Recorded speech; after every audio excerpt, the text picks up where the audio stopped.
So this isn't a plug for the Pro model, but instead I just want to kind of play devil's advocate.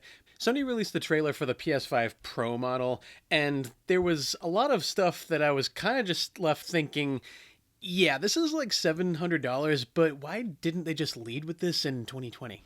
When I got my first PS4, it was a PS4 Pro in 2018, came with Red Dead Redemption 2, and it was like really cool because I had never owned a PS4 up until that point. The last console I had gotten was a PS3, and during college I was only really playing one game a year, and for to get a PS4 Pro with Red Dead and a few other games like that at that time was really cool because it was just a lot of content. It was a lot of great games and stuff.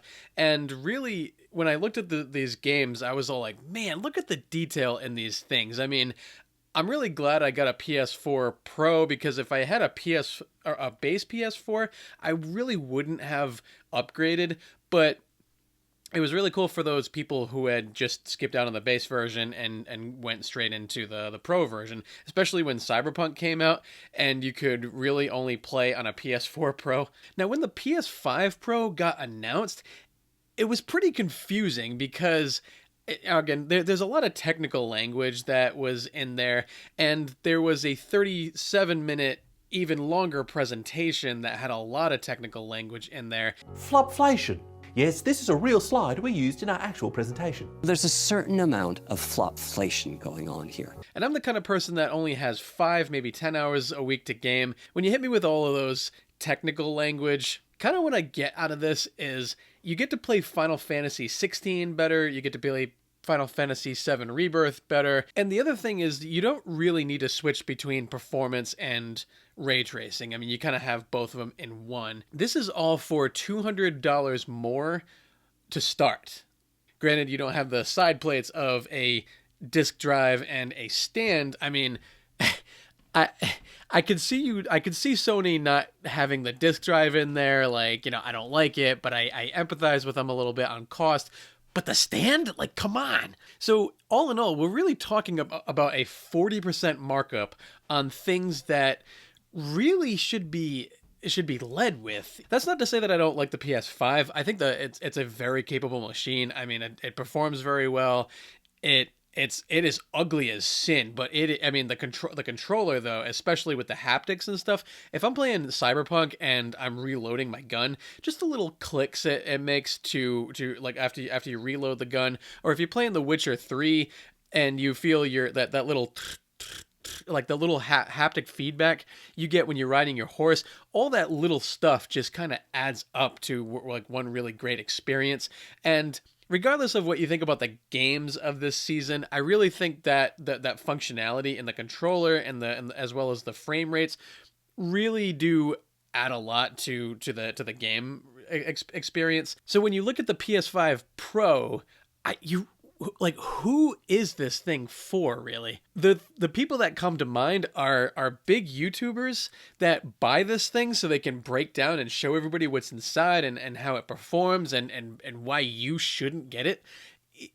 But that's it. There's a lot of people who say that, yeah, this is a console for enthusiasts of Sony and PlayStation, and it's really not even for them either. You're spending $800 on the full product if you count the stand and you count the disc drive on there. But at $800, you're kind of dipping your toes into PC land. If you're not if you're gonna start dipping your toes in PC land, you're either gonna start heading in that direction or just skipping out on the Pro entirely and just sticking with the OG.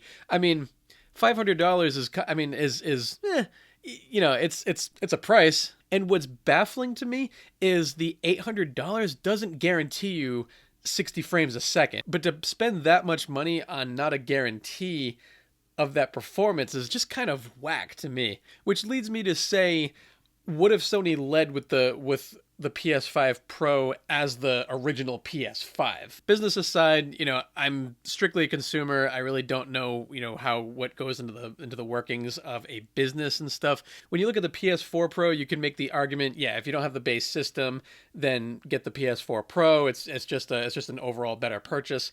But you can't really say that with the PS5 Pro because of how much you're spending. It does look great, obviously.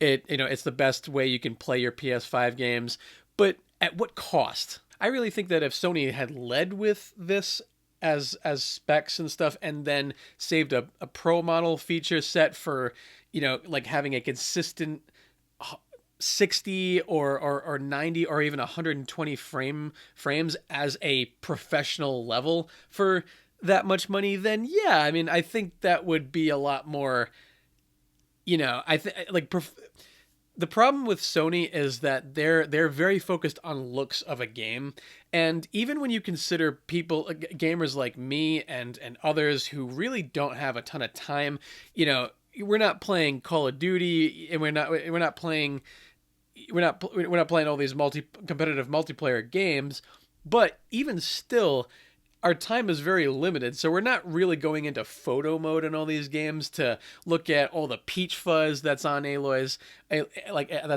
cheek, or the, I don't know, the fine detail in the background of some traffic light in Spider-Man. Like, who cares about that? That's really kind of a feature that is nice to have rather than the focal point.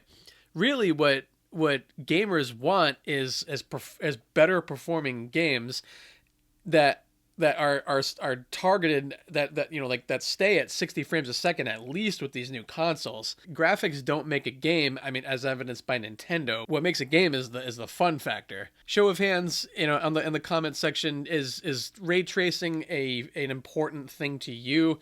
If it is, let me know. Really, I think this generation kind of started off on the wrong foot. I think both Sony and Microsoft were kind of competing to launch their products, and it was kind of a mistake to launch them in 2020 to begin with. I mean, if you really, that was kind of a soft launch of this generation. The real launch was last year, when everything was readily available and stuff. And even to this day, we're still getting PS4 games.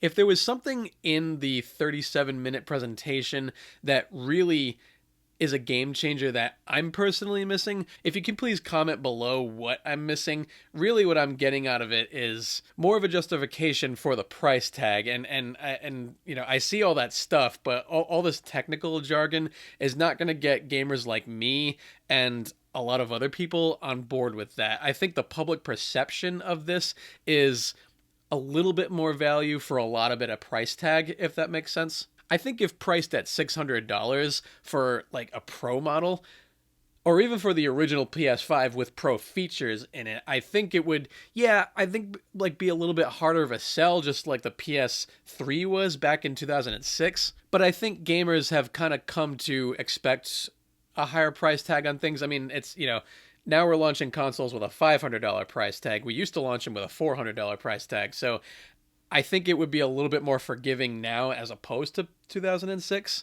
I mean, just look at the Xbox Series X. They're launching like the same console with extra storage of two terabytes with their thing for $600. So how well is that selling? Probably not as well, but I don't know. I think what's been nice about this generation is the like the vistas and stuff while you game on the side. I mean, like, while you're in combat, you're not really concentrating on the vistas and stuff. But during the exploration and stuff, like, I'm looking at Red Dead Redemption, I'm looking at God of War, and there's a lot of, even Uncharted 4, I mean, like, there's a lot of vistas that are really nice to look at and stuff. And that's an added bonus to the game. But really, that's where the focus for, I think, a lot of this stuff is, rather than a feature. So comment below if you agree or you disagree. I really want to get a conversation going about, was the original PS5 a waste of time? And I really think it was, just because of what we're getting now in the Pro model